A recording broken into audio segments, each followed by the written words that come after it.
Alright, welcome Esoterica, headliner of Hammerdown 2022. Welcome to the festival, really great to have you. I wanted to start by just going a little bit into how vast your career's been. You know, you guys have been around for 15 years, right? So I wanted to get some of the highlights from your career from some of you guys, about some of the best points that you guys have had. We are really old, aren't we?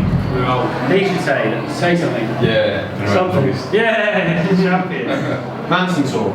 Yeah. That's got to be up there, right? That was cool. Abbey Which Road. one?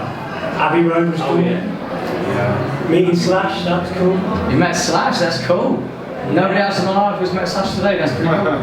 Yeah. And Robert Blanc, and nice chill out chat with him. Gary Oldman as well. Gary Oldman. You guys have met some people. It wasn't Gary Oldman, it was Gary Newman. Oh. Matt was pissed and went, I know you're Gary Oldman. And he went close. A little bit out. Yeah, Close. Which absolutely sucks because his music's really cool. He's got some great albums, and I think he just thought Matt was taking the piss. Nice. We were like, Definitely thought I was taking but from here on in, we can never say hi to you again, and it's really bad because it's fucking banging albums. Nice. So I wanted to ask, I want to chat a little bit about In Dreams. I think it's pretty natural progression from the last record, but it's definitely different to the sound from the first two albums. So what has made you go in the direction that you have done? I don't want to look on you, so I don't know if you've got to speak. No, it's definitely all about the keyboard. yeah. That's the change, that's what it is. You were about to say No, you've got a point. Yeah, the keys have changed, production's changed. I think if I said to you that over time, when you first start, you listen to other bands and you're like, oh, I love that music, so then you make something that sounds like it.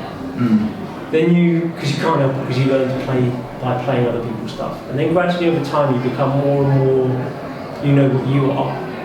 And then there comes a moment where you really have a light bulb moment, where you're like, this is definitely what we're about. So I would say in the last album we really got that moment. And so we're now writing another one, and we're well into it, and we know exactly what we're going to call it, we know exactly what we're going to do with it, we know exactly what kind of sound we're trying to get. We literally understand ourselves, and I think that's something that comes, you can either do one of two things. You can either be really lucky and just on day one do that, and a lot of that that can be very happenstance. It just sort of happens to you, kind of almost do. Or you spend your time honing your craft and then realising really who and what you are. It takes time. Do you feel like where you're going now is a very natural progression from In Dreams? Do you feel like it's the same kind of... Yeah. Okay, that's cool. So I wanted to ask about a Humanity music video. There's a lot of effort that went into that. Like flying out to Iceland, doing everything the green way and the eco way. So I wanted to ask, it's pretty obvious what the lyrics are about, but why did you come up with the whole concept to do the whole music video, the whole thing? There was a lot of effort to get it done. So we wrote a song, and so that was kind of the idea, and then I think it was Matt who was like, you should do it with ice and snow and melting ice. Okay. So it was like, okay, we'll do that, and then we kind of, as a band, we realised that we didn't have the budget to fly all of us out there, or to do, ideally, as a band, we would go. Yeah. In the real truth, it's a case of, we could afford literally 2 or 3 people to go. So it was the director, him and me, and that was it. Sure. And, as an agreement between ourselves, it was like, this is how we're going to get it, do you want to do it? And then we hired this Dacia Duster, which when I first saw it, I thought, Nice. We're in fucking trouble, because this thing's tiny little. Yeah, it doesn't look like, it looks like a make 4x4, make pretend, make believe, fake one, he drove this thing up mountains, on sandy beaches covered in snow, miles from anywhere, and then we got out and walked in foot deep snow for an hour to get to where we want to go. Nice. Wow. And Dacia Duster. Yeah, I'm telling you. This is not an interview. I'm telling you, honestly, I swear to God, since I've gone back, I've looked around at it thinking, do you know, I might buy one of them. Really? Well, I've got a cool. Nissan X-Trail, right? Yeah. And that's going to get done on the ULEZ thing. So I won't be able to drive it for much longer. And then I'm thinking, I know I like a 4x4, and as much as I thought they looked This thing drove everywhere. Yeah. I mean, we literally went everywhere. Yeah. It couldn't have been worse. That thing's amazing. Totally. For what it is, like not being funny. No, this is. I wish they were paying me. Yeah. You know? They should. But do you know what I mean? Like after that, like you kind of. Yeah, I remember like literally having a day where we were like, oh, we're going to go up the mountain today. We're going to get up there. We were walking up there, and there was moments where we had these little spikes on our shoes, you know. Yeah. And like there's drops to the side which are, you know, I don't know, 50 of your house, 100 of your house. Like it's a long way down, and you're thinking like. You know, I've got a camera tripod and some bits, and you're thinking like, I really hope we don't do anything stupid here. Yeah. But then on the other hand, like then the next thing, 2 minutes later, they go, just run around there and climb over that, and we'll film it. Yeah, all right, great.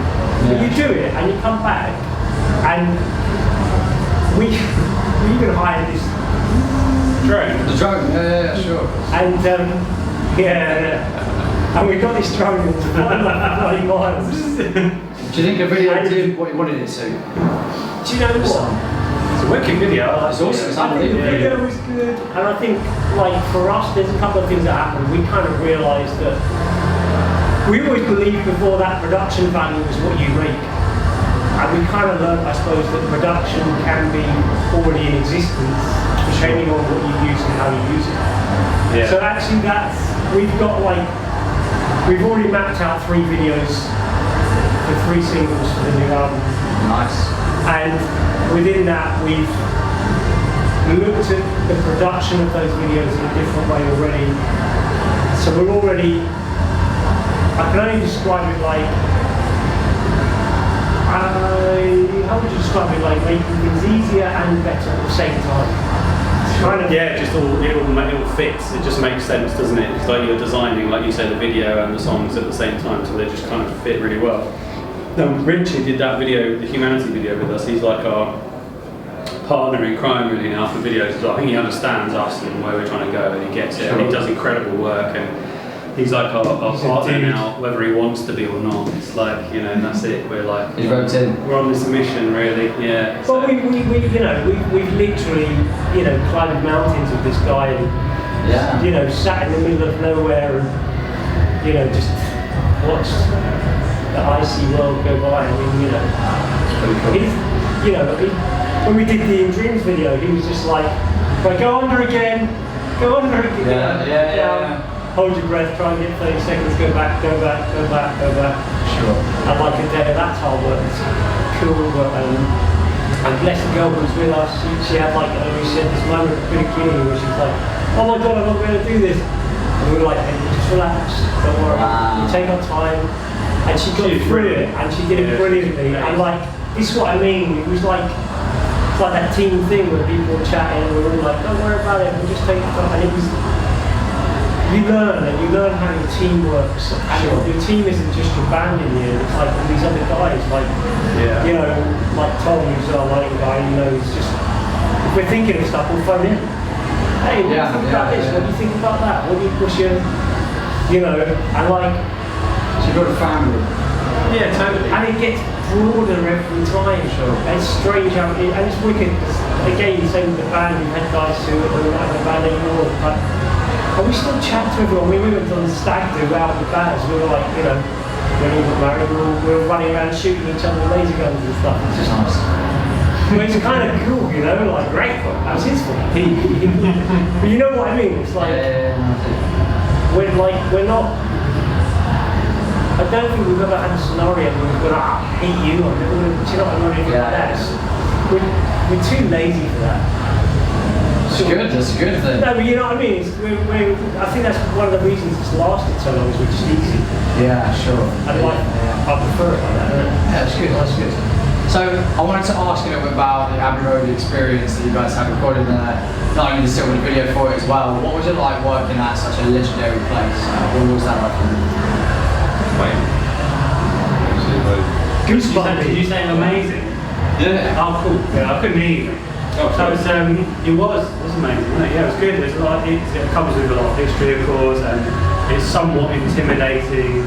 And you know, like, it's not just the place. I would say it's also that we had an orchestra with us, and those folks are like all super talented. They're better. And it's it's not the cheapest thing to do as well. Not that particularly matters, but it's just like I think there's kind of a certain level of expectation that you feel like, I really shouldn't fuck this up. Yeah, sure. You've got to kind of honour the people around you and the space around you and all this kind of stuff, like all the folks that are there. So like, I think. Yeah, it's cool. You're almost distracted the whole day, aren't you? Yeah, it's just like, wow, there's a thing, there's another thing. There's that thing they did the Harry Potter tune on, or whatever it is, like, it's just a cool place, there's stuff everywhere, There's a lot of legends there, Obviously, I mean, it helps that it sounds fucking great in there as well, like it's just a cool space, it's comfortable, everything is amazing, like all the, gear and the mics and everything's perfect, so it's just engineers are incredible, what do you just like being in a toy shop really, to be honest? Sure. So do it, it's great. Yeah, I wanted to ask a question to the people who aren't in the Keist family in the band. What is it like working with a load of siblings? Do they always get on? Do they agree on decisions? Do they disagree with decisions? I want to ask. That's you guys. I think they're a lot better now. When was the trouble? It used to be a lot more heat, I think, when we were in our 20s. Sure, okay. Could go on for days in those times. But I think, I don't know, it feels, in general now, it's just a lot more relaxed and a lot more fun without it needing to be, like you said, it's like sort of like family, so we do have like little tips here and there, but in general it's really nice, Sure. And I've known them all my life, so he went to primary school, definitely. No way. So the first time I met him, you were Six. That's crazy. Yeah, we almost had a fight in the lounge, didn't we? Yeah. He would attack him, and I would attack These two him. are worse than us. Yeah. Will's the worst. Nice. And then last question for you guys. So in Dreams, obviously took a while to get where you wanted it to. And with the new album, you've taken your time with it. How quickly can we expect something from you guys? Because you've only just done a video for Greater Than Unknown. Is that to warm people up or to buy a bit more time? Where are you at with the records? Bloody good question. Do you know what the honest truth is? I'm going to be really honest. We did, that Breaking the Known video was made from footage that we shot. So the Underworld, right? A year ago, right? Pretty much, somewhere in there. And we have just had it for ages. We've been sitting on it, really. And we thought, we always thought we'd do a video, and we thought, obviously, we played songs from In Dreams, and we were thinking, which song could we pick? And that one is just the one that people resonated with most, kind of thing, that we haven't already done a video for. So that was the main reason, really, why we chose that song. And why now? The honest truth is because we're doing a show at Scala the big show, right? in September, and once we played it, we thought we want to try and remind people what it's like to come see us live, and then hopefully they'll watch it and go, wow, that's great, wicked, I'm going to come see it. That's the honest truth. Sure. I think we would have put it out anyway, because it's at some point a cool moment. It just, it was a cracking show, Right. So there's actually some footage from the whole tour, isn't it? But there's another thing as well, though. So, if you take the Scala as an example, we've done a bunch of shows, and we went from having people coming up but not so many to selling out venues to getting to a certain point. And we've deliberately targeted the Scala with the view that with the ticket sales that we get out of that, we should have enough money then to be able to pay for making the album. So although we've written a whole bunch of songs, and we've got loads of bits there, and we've met producers, and we've basically singled someone out, and we've done all these bits and pieces that we've got to do our work, and we've been out and tested out a studio, we've done basically everything you can do without having 20k in the bank.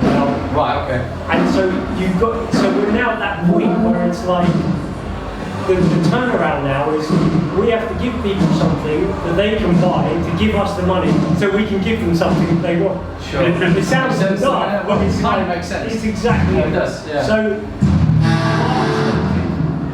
the money we put into other shows cover the cost of doing, do you know what I mean? Bigger show, enough money to do the next album. It's kind of growing by itself. That's how it's working. Organically, And it's that kind of structure, so we know that we need to turn that around.